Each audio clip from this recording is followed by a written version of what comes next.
Hi friends, எல்லாருக்கும் வணக்கம். மறுபடியும் நான் ஒரு புது வீடியோவில் உங்களை மீட் பண்ணுறதுல எனக்கு ரொம்ப சந்தோஷம். ரொம்ப நாளாச்சு வீடியோ போட்டு. சரி, ஓகே, வாங்க நம்ம இன்றைக்கி என்ன வீடியோ பார்க்க போகலாம் அப்படிங்கிறத பார்த்துடலாம். இன்றைக்கி நம்ம பார்க்க போகிறது மெயின்டெனன்ஸை பற்றி பார்க்கலாம். அதாவது மெயின்டெனன்ஸுங்கிறது தமிழில் ஜீவனாம்சம் அப்படின்னு சொல்லுவாங்க. இந்த ஜீவனாம்சம் யாரெல்லாம் ஜீவனாம்சம் பெறலாம், ஜீவனாம்சம் பெற தகுதியானவர்கள் யாரெல்லாம் அப்படிங்கிறத பார்த்துருவோம். அதே போல் ஒரு நபர் டைவோர்ஸ் வழக்கு தாக்கல் பண்ணாங்க அப்படின்னா அவங்க ஜீவனாம்சம் கொடுக்கறதுக்கு கடமைப்பட்டவரா அப்படிங்கிறதே நம்ம பார்க்கலாம். ஓகேங்களா? சரி, வாங்க வீடியோக்குள்ளே போகலாம்.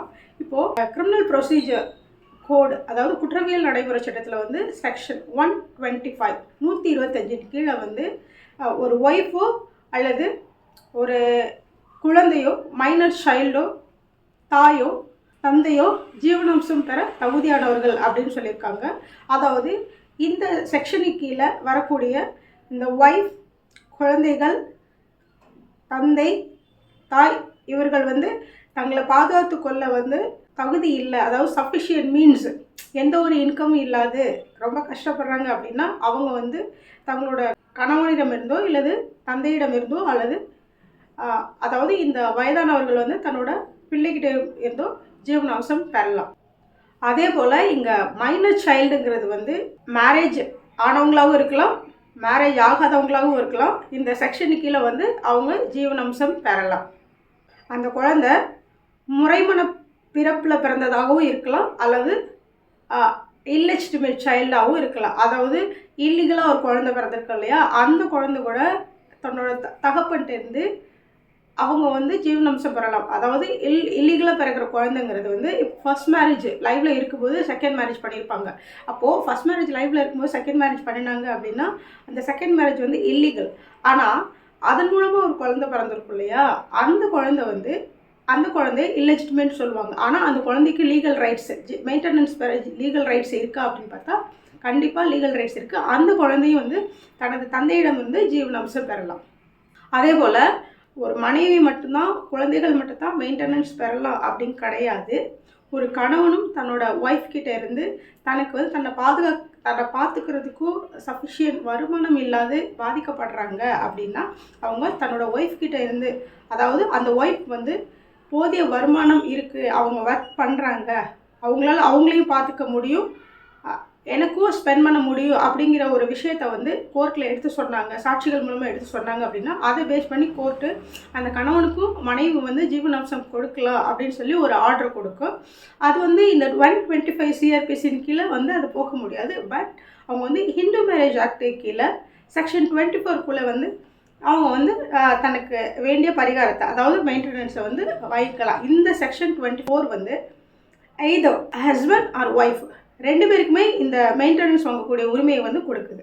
அதனால் ஒரு கணவர் தன்னை பாதுகாத்துக்கூடிய எந்த ஒரு சஃபிஷியன்ட் மீன்ஸ் இல்லை, போதிய வருமானம் இல்லை அப்படின்னா இந்த செக்ஷன் 24 ஹிந்து மேரேஜ் ஆக்டு கீழே நீங்கள் பெட்டிஷன் ஃபைல் பண்ணி உங்களுக்கான மெயின்டெனன்ஸை நீங்கள் அந்த ஒய்ஃப் கிட்டேருந்து நீங்கள் வாங்கிக்கலாம்.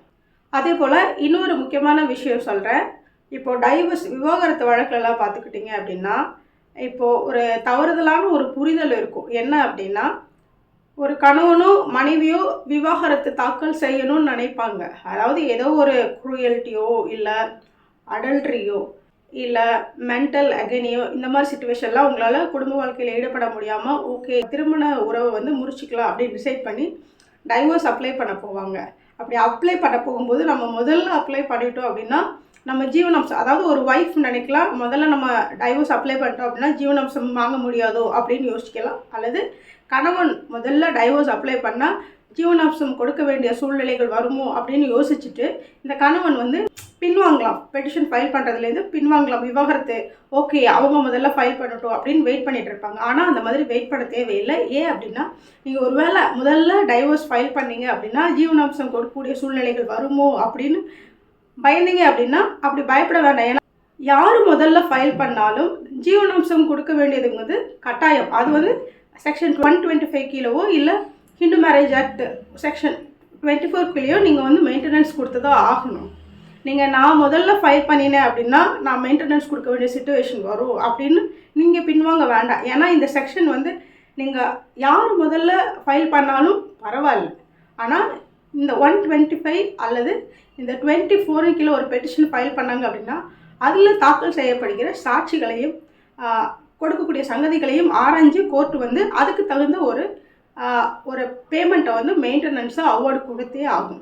அதனால் நீங்கள் வந்து நான் ஃபஸ்ட்டு ஃபைல் பண்ணினேன் அப்படின்னா எனக்கு மெயின்டெனன்ஸ் கொடுக்க வேண்டிய சுச்சுவேஷன் வரும், இல்லது மெயின்டெனன்ஸ் வாங்க முடியாத சுச்சுவேஷன் வரும் அப்படின்னு பயப்பட வேண்டாம்.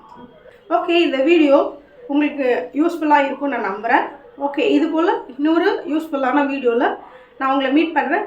தென் இந்த வீடியோ உங்களுக்கு பிடிச்சிருக்குன்னு நான் நம்புகிறேன். இந்த வீடியோ பிடிச்சிருந்தா லைக் பண்ணுங்கள், சப்ஸ்கிரைப் பண்ணுங்கள், ஃப்ரெண்ட்ஸுங்களுக்கு ஷேர் பண்ணுங்கள். Thank you so much.